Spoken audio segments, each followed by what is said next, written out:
How did you escape a kidnapping? I was on my usual morning jog route at 6 in the morning when a white van pulled up next to me on the empty street. The side door slid open before I could even process what was happening. Hands grabbed my arms and yanked me inside so fast my feet left the ground. The door slammed shut and the van took off. There were 2 men in the back with me, and I could see a driver up front separated by a metal partition. I started screaming and kicking as hard as I could. One of them tried to cover my mouth, and I bit down on his hand until I tasted blood. He yelled and pulled back. The van was picking up speed, and I could feel us getting on the highway. I scrambled toward the door and tried to pull the handle, but one of the men grabbed my legs and dragged me back.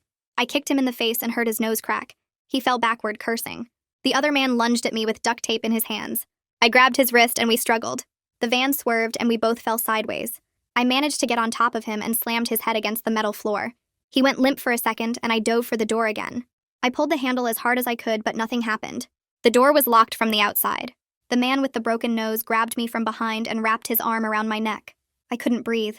I threw my head back into his already broken nose and he screamed and let go. I looked around desperately for anything I could use as a weapon. I saw a crowbar on the floor near the back doors. I grabbed it and swung at both of them. Stay back. The one I'd hit in the head was getting up slowly. Blood was running down his face. We're taking you somewhere remote, he said. You can make this easy or you can make it hard, but either way you're coming with us. I swung the crowbar at him and connected with his shoulder. He went down again. The van was going so fast now I could hear the engine roaring. I looked at the partition separating me from the driver. There was a small sliding window in it. If I could get to the driver, maybe I could force him to stop. I started climbing over the men toward the front. One of them grabbed my ankle and I kicked backward with my other foot.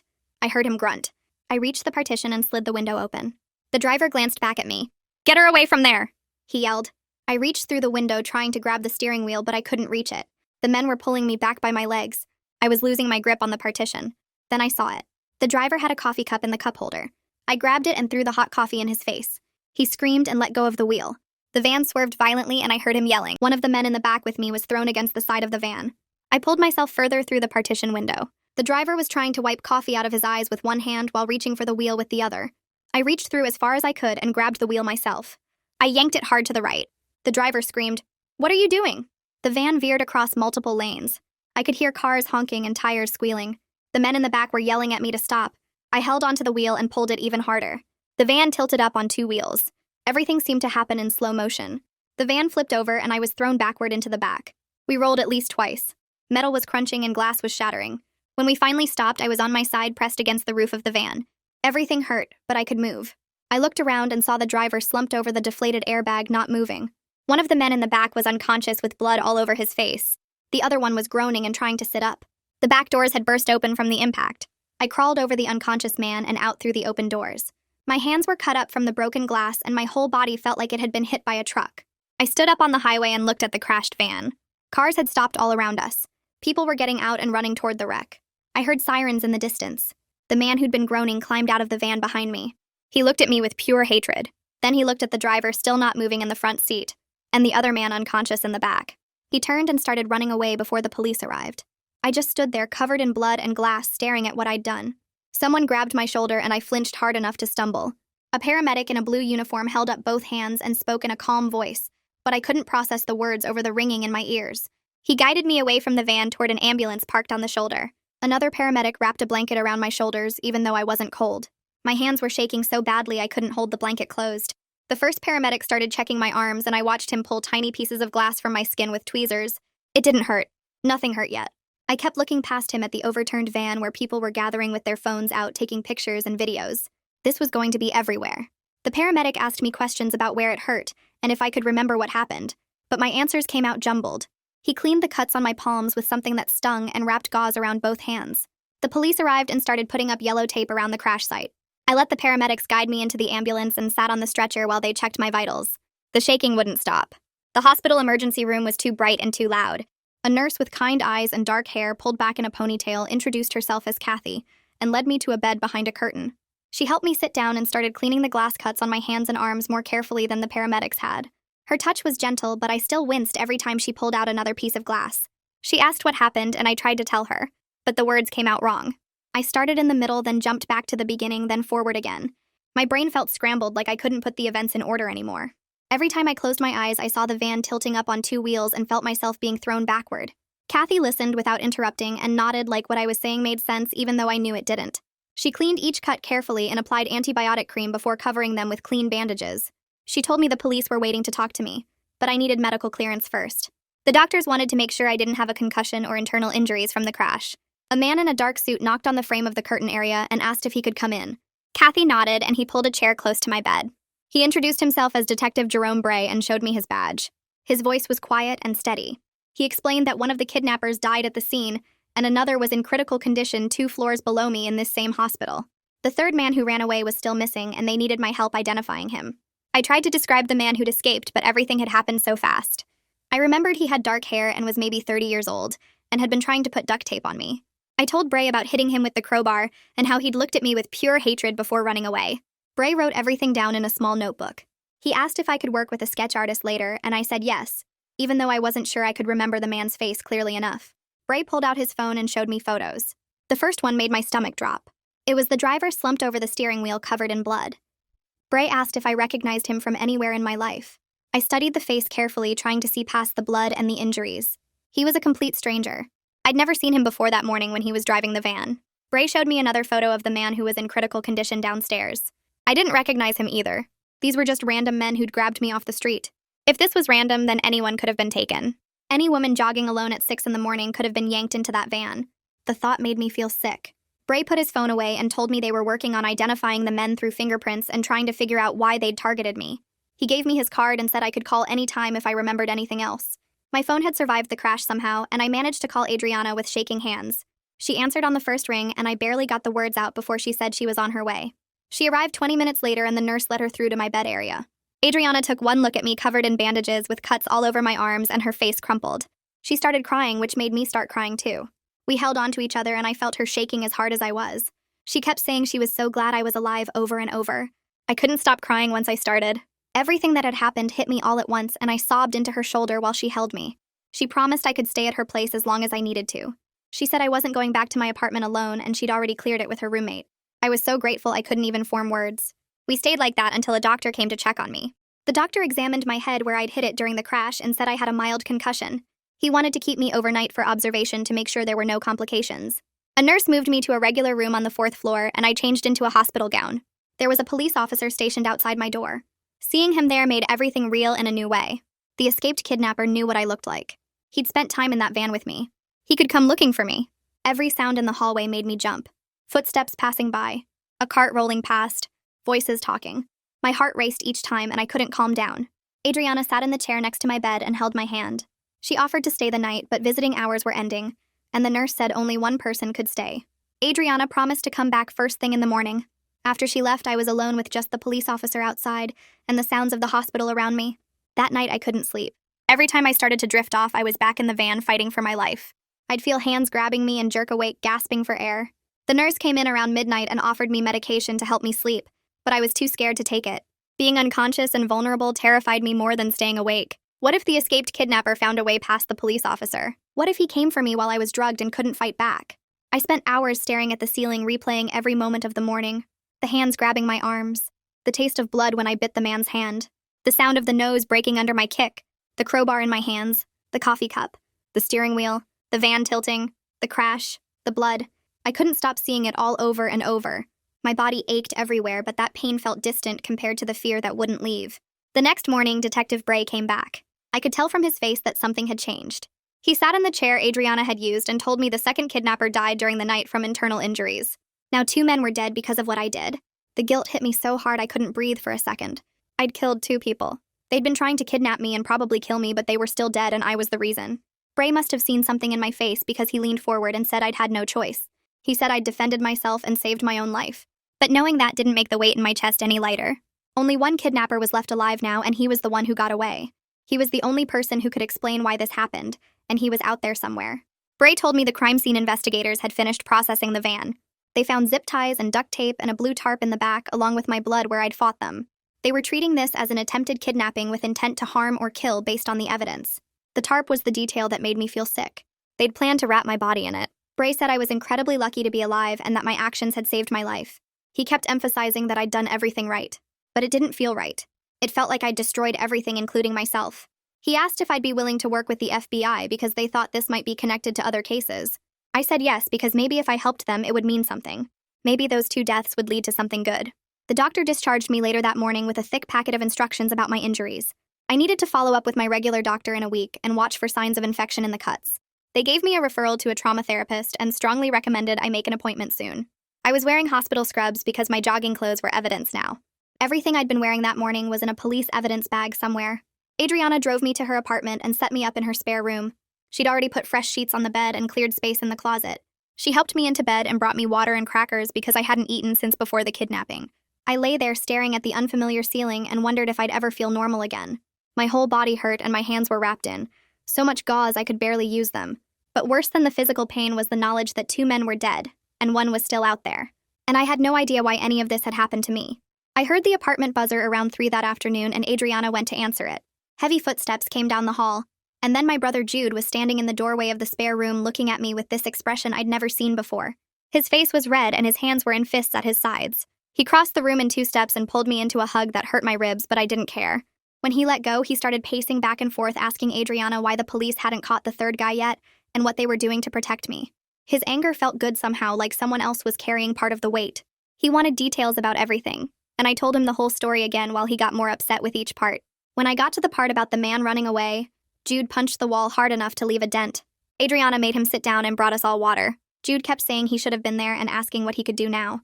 I told him there was nothing anyone could do except wait for the police to find the guy. That made him even more angry, but at least his anger was for me instead of at me. That evening, Adriana turned on the local news, and there it was. Footage of the crashed van on the highway with police tape everywhere. The reporter stood in front of the wreck talking about a dramatic escape from kidnappers. They showed the overturned van from multiple angles, and you could see the smashed doors and broken glass. The reporter said a young woman had fought back violently against her attackers and caused the crash that killed 1 kidnapper and left another in critical condition. They didn't show my face or say my name, but they described me as being in my 20s with brown hair. The news anchor in the studio called it a harrowing ordeal and said police were still searching for a 3rd suspect. I watched it all feeling disconnected, like they were talking about someone else. Jude recorded it on his phone. Later that night, I made the mistake of looking at the comments online. Some people were calling me brave and saying I did what I had to do, but others were asking if I really needed to crash the van and if I'd used too much force. Someone wrote that I should have just cooperated and waited for police. Another person said I was responsible for the kidnapper's death even though he was trying to kill me. Reading those comments made my chest tight and I had to put the phone down. My phone rang the next morning while I was trying to eat the toast Adriana had made. It was Detective Bray. He said the FBI was getting involved because they thought my case might be connected to other kidnappings in the area. An agent named Brian Fournier wanted to interview me tomorrow at the police station. Bray said the FBI had resources the local police didn't have, and this could be good for the investigation. I asked him what other kidnappings he meant, and he said he'd let Agent Fournier explain everything. After I hung up, I sat there staring at the phone. The idea that this could be part of something bigger made my skin crawl. I'd thought this was random bad luck, but if it was connected to other cases, then someone had been planning this. Someone had picked me specifically for some reason. That thought made me feel sick all over again. I finally fell asleep that night around midnight but woke up screaming a few hours later. I was back in the van and the men were grabbing me and I couldn't get away. My hands were tangled in the sheets and I was sweating even though Adriana kept her apartment cold. She rushed in wearing pajamas with her hair messy and turned on the light. I was shaking so hard my teeth were chattering. She sat on the edge of the bed and didn't try to touch me, just stayed there while I caught my breath. When I could talk, I told her about the dream. She asked if I wanted her to stay, and I said yes, even though I felt like a little kid. She pulled the chair from the corner over next to the bed and sat there with a blanket. Every time I started to drift off, I'd jerk awake, scared I was back in the van. Adriana stayed in that chair until the sun came up. I watched the window get lighter and felt grateful I'd made it through another night, but scared that I'd never feel safe sleeping again. Detective Bray picked me up at Adriana's the next morning to take me to the police station.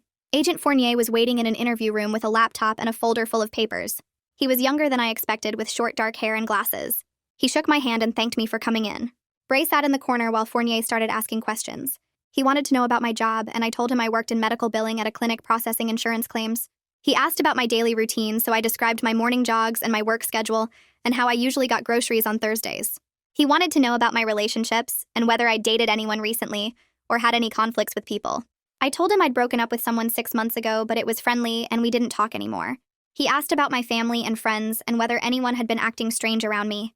Nothing I said seemed to connect to anything. My life was boring and normal, and there was no reason anyone would target me. Fournier opened the folder and pulled out 3 photos. He slid them across the table one at a time. 3 women around my age, all with brown hair and similar builds. He said they'd all been kidnapped in neighboring states over the past year. The first woman was found dead 2 months after she disappeared. The second one was found dead after 3 weeks. The third woman was still missing and had been gone for 4 months.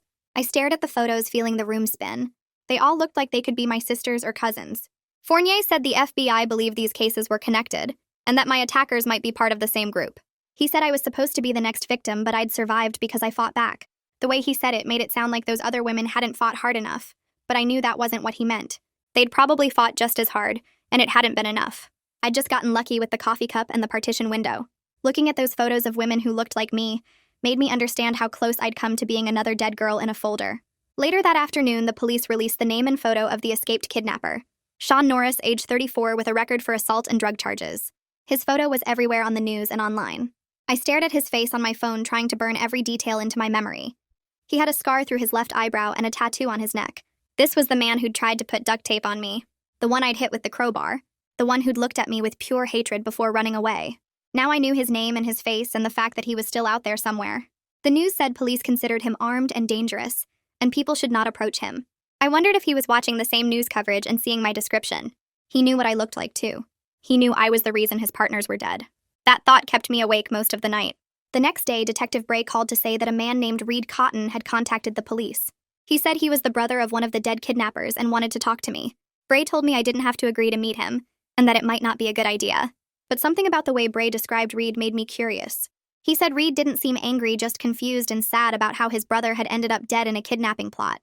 I asked Bray what he thought, and he said it was my choice. But if I did want to meet Reed, he'd make sure it happened somewhere safe with him present. I thought about it for a few hours.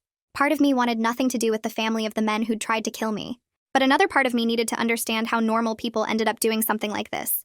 I called Bray back and said I'd meet Reed. We met at a coffee shop 2 days later with Detective Bray sitting at the next table. Reed was in his 40s with gray in his hair, and he looked like he hadn't slept in days. He thanked me for agreeing to see him, and his voice shook when he talked. He said his brother had lost his job 8 months ago and started getting involved with bad people to make money. Reed had tried to help him, but his brother kept making worse choices. He said he never thought it would lead to kidnapping and murder. Then he looked right at me and said he was sorry for what his brother had tried to do. He said his family didn't blame me for defending myself, and they were ashamed of what had happened. I didn't know what to say. I'd spent days thinking of the kidnappers as monsters, but Reed was sitting there crying about his brother, and suddenly they felt like real people. Reed told me his brother had a daughter who was 7 years old, and now she'd grow up knowing her father died trying to hurt someone. He wasn't asking for anything or trying to make me feel guilty. He just needed to say these things out loud to someone. When he left, I sat there with my coffee feeling worse than I had before. That conversation with Reed changed something.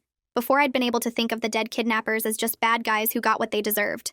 But now I knew one of them had a brother who loved him, and a daughter who'd lost her father. I'd killed someone's brother and someone's dad, even though I'd had to do it to survive. The guilt that had been sitting in my chest since the hospital got heavier. At night, I'd lie awake thinking about that 7-year-old girl and wondering what she'd been told about how her father died. I'd think about Reed crying in the coffee shop and his family being ashamed.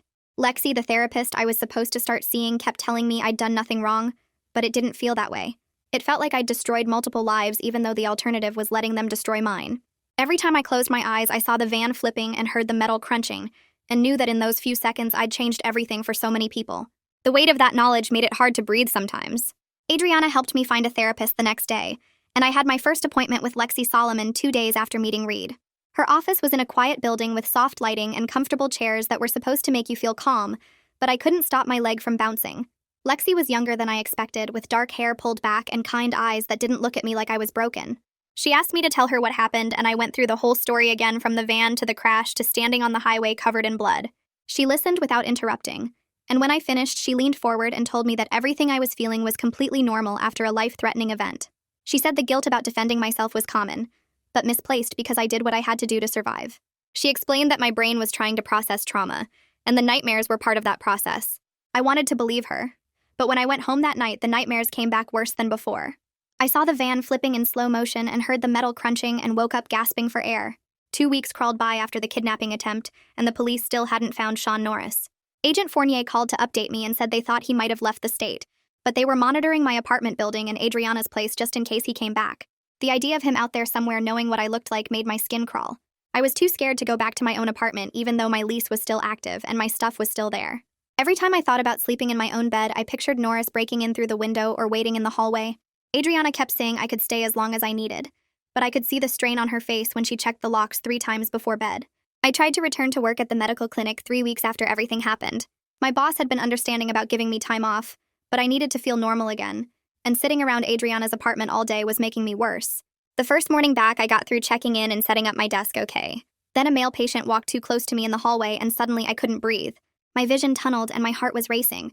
So fast I thought I was having a heart attack. I pressed myself against the wall and slid down to the floor with my hands over my head.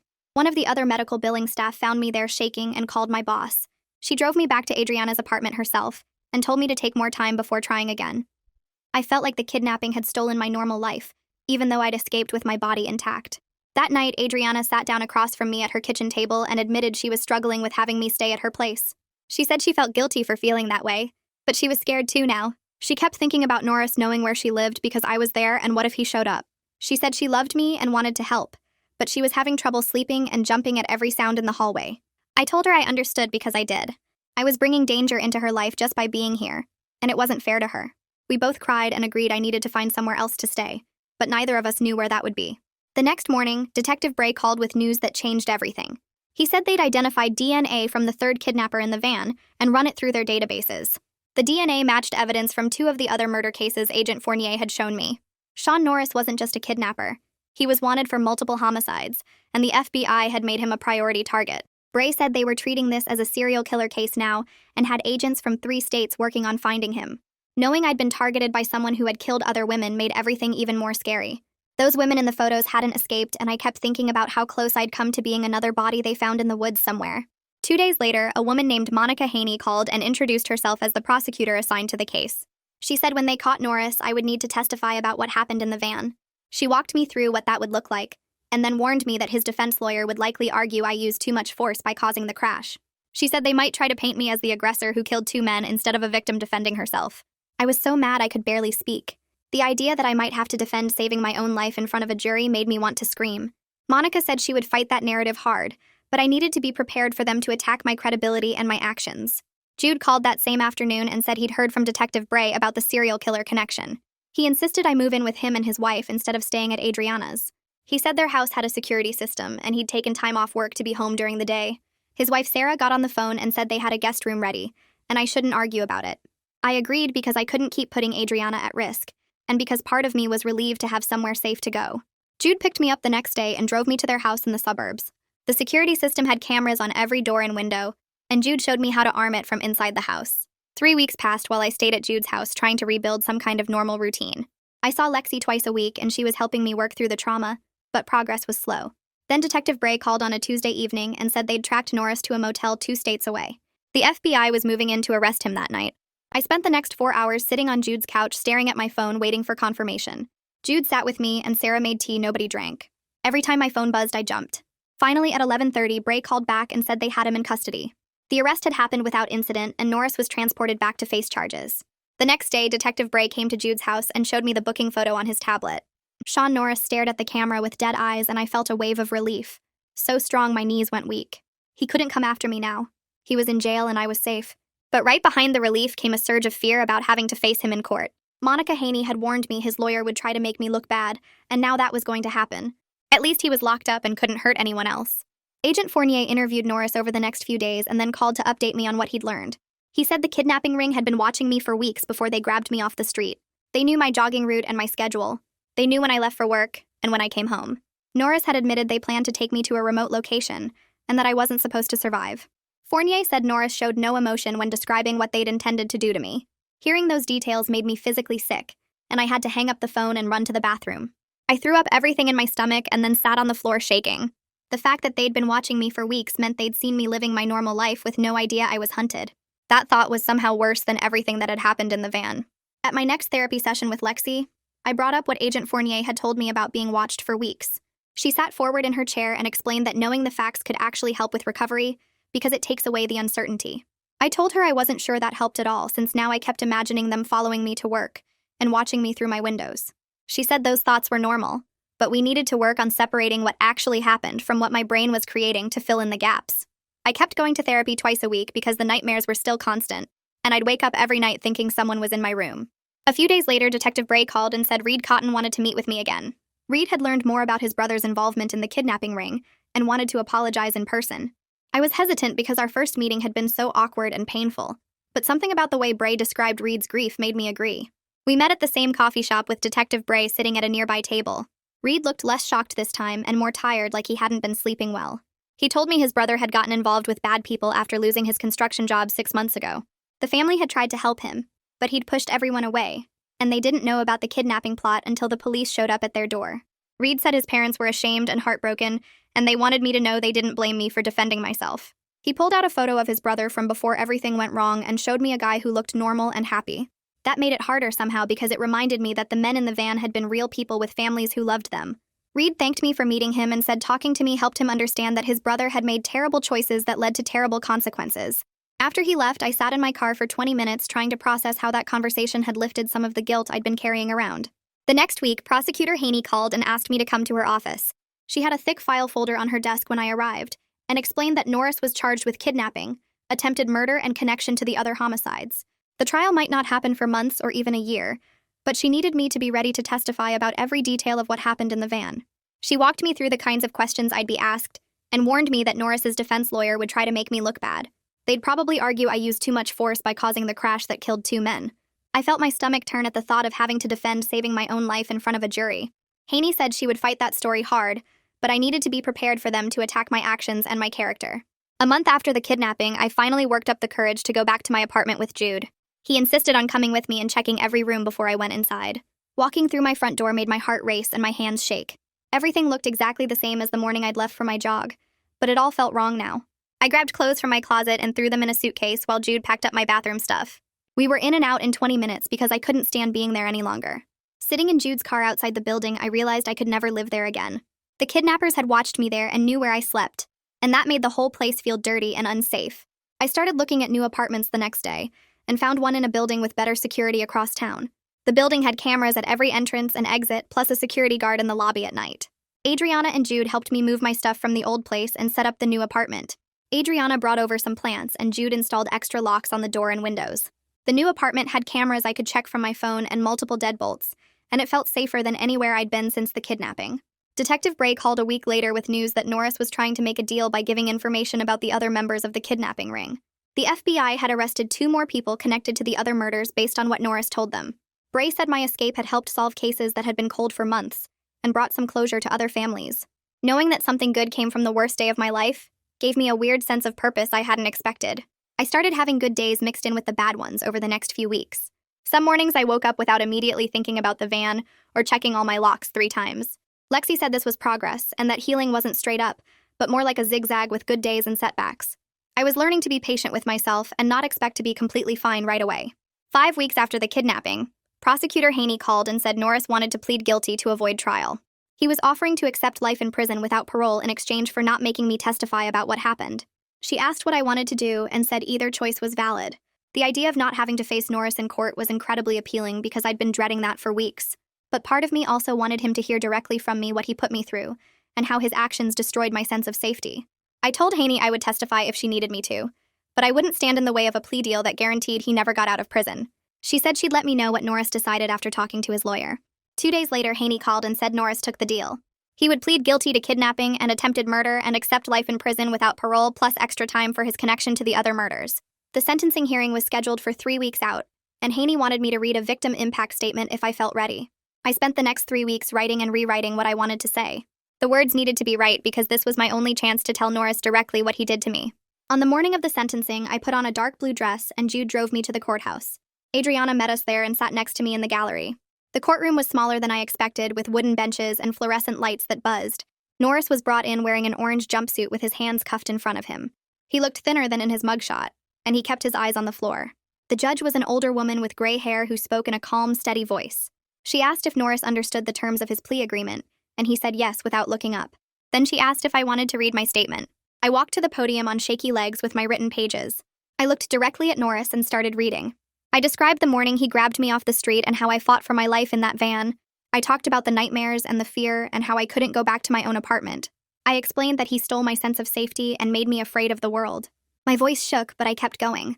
I said he chose to hurt people and now he would spend his life in prison because of those choices. Norris never looked at me the whole time. He stared at the table in front of him with his jaw clenched. When I finished reading, the judge thanked me and asked if I wanted to return to my seat. I walked back to Adriana feeling stronger than I had in weeks. The judge sentenced Norris to life without parole plus 40 additional years. She said his actions were calculated and cruel, and that he showed no remorse. The bailiff led him out through a side door, and he was gone. I sat there feeling like I could breathe properly for the first time since the kidnapping. Adriana squeezed my hand, and Jude put his arm around my shoulders. Outside the courthouse, Haney told me I did great and that my statement was powerful. She said the case was closed now, and Norris would never be free again. I thanked her for everything, and she shook my hand before heading back inside.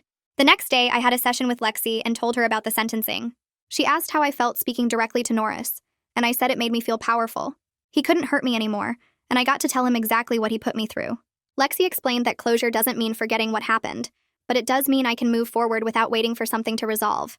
The legal part was done, and now I could focus on healing. She asked if I felt ready to return to work, and I said I wanted to try. My boss had been patient, but I needed routine again. I needed to feel normal. Lexi said that was healthy, and we scheduled our next appointment for the following week instead of twice a week. 6 weeks after the kidnapping, I walked into the medical clinic where I worked. My coworkers hugged me and told me they were glad I was back. My boss took me to a back office away from the main patient areas and said I could work there until I felt more comfortable. He gave me billing files to process and said to take breaks whenever I needed. Sitting at that desk with spreadsheets in front of me felt amazing. I was doing something normal and productive. My hands still shook sometimes, but I focused on the work, and the hours passed. At lunch, I ate in the break room with 2 coworkers who asked gentle questions about how I was doing. I told them I was getting better slowly, and they said to let them know if I needed anything. Having people around who cared made the day easier. That weekend, Adriana took me out to dinner to celebrate getting through the sentencing. We went to a Mexican restaurant we used to go to all the time before the kidnapping. Sitting across from her in a booth felt like old times. She ordered margaritas and raised her glass. She said she was proud of my strength and everything I'd survived. I felt tears in my eyes because I was proud of myself too. I fought back when it mattered most, and I was still here building my life. We talked about normal things like her job and a guy she was dating. It felt good to focus on something other than trauma. When we left the restaurant, I hugged her tight and thanked her for being there through everything. She said that's what best friends do. Over the next few weeks, Jude gradually stopped hovering over me so much. He still checked in daily, but he wasn't showing up unannounced or insisting on going everywhere with me. His wife told me one afternoon that he had been terrified of losing me, and that's why he was so intense. She said watching me get stronger helped him relax. I was grateful he was there when I needed him most, even if his protectiveness felt overwhelming sometimes. I started going to the gym near my apartment and using the treadmill. The thought of running outside alone still made my chest tight with fear, but Lexi said I might get there eventually. For now, jogging indoors with other people around felt like enough progress. I started with 20 minutes at a slow pace and gradually built up my endurance. The familiar rhythm of running helped clear my head. Other gym members smiled at me, and a few regulars started saying hello. Being around people doing normal activities made me feel connected to regular life again. One morning after my workout, I checked my mailbox and found a letter forwarded through Detective Bray.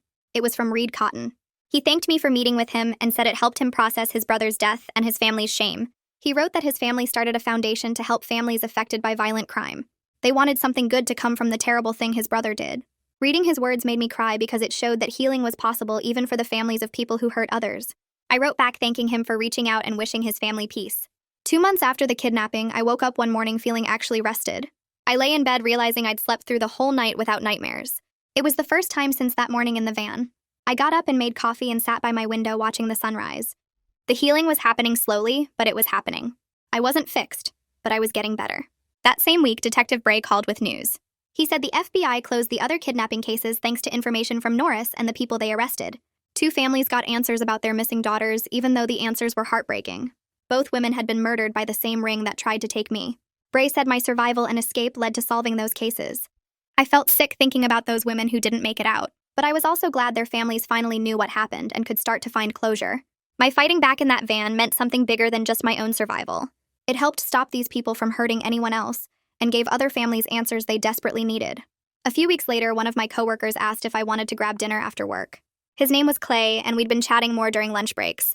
I said yes before my brain could talk me out of it. We met at a casual Italian place near the office, and I focused on keeping my breathing steady. He talked about his weekend hiking trip and asked about my interests. I told him about running on treadmills at the gym and how I was getting back into reading. My hands stayed calm on the table, and I didn't check the exits compulsively. We shared a pizza, and he made me laugh with stories about his disaster of a roommate. When dinner ended, I realized I'd gone 2 hours without thinking about the van or the crash. Driving home, I felt proud of myself for showing up and staying present. Clay texted later saying he had a great time and wanted to do it again. I wrote back that I'd like that too. The next morning, I met with Lexi for my regular Thursday session. She asked how I was doing, and I told her about the date. She smiled and said that was a significant step forward.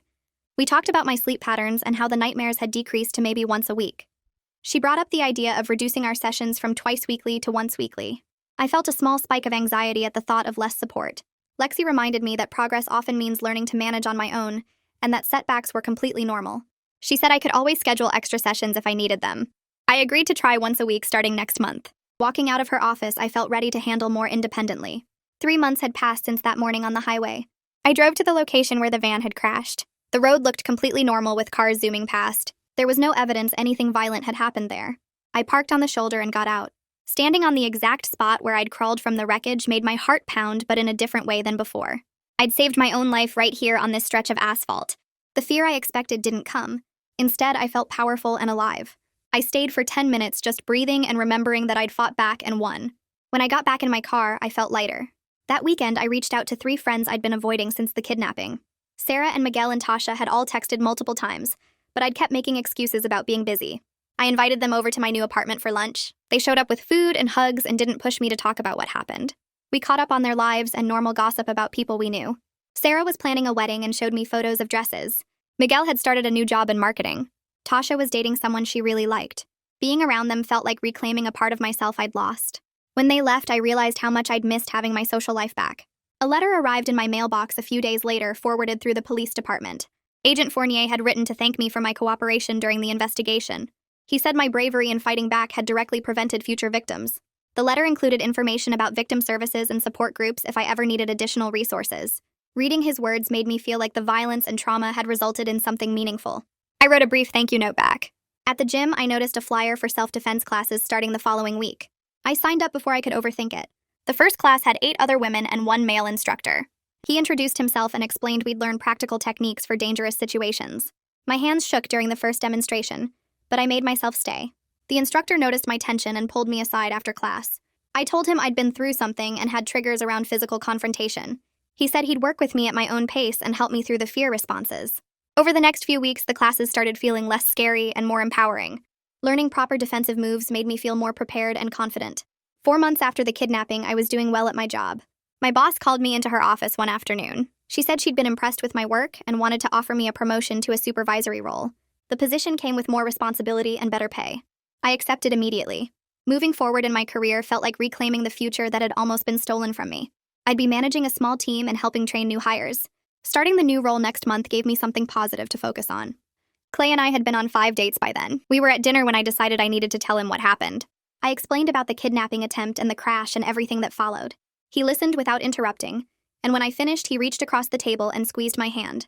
He said he was sorry I'd gone through that and thanked me for trusting him enough to share it. He didn't treat me like I was broken or damaged. He didn't ask intrusive questions or make it weird. We took things slow after that, but I felt hopeful about where the relationship might go. His reaction meant everything to me. Jude and his wife invited me over for dinner on a Friday night. We ate lasagna and talked about normal things like their upcoming vacation and a movie they'd seen. Nobody mentioned the kidnapping or asked how I was coping. Being able to just exist without everything revolving around trauma felt like the biggest milestone yet. Jude's wife showed me photos from their anniversary trip. We played a board game after dinner and I laughed until my stomach hurt. Driving home that night, I felt genuinely content. 6 months had passed since that morning when I was grabbed off the street. I woke up one Saturday feeling genuinely happy with my life.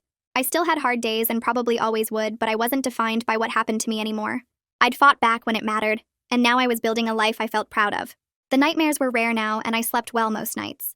Clay was coming over later, and we were going to cook dinner together. My promotion started Monday, and I was excited about the challenge. Therapy with Lexi once a week kept me grounded. I had my friends back, and my relationship with Jude felt solid. Standing in my kitchen making coffee, I looked out the window at the city and felt grateful to be alive. I'd survived, and now I was thriving.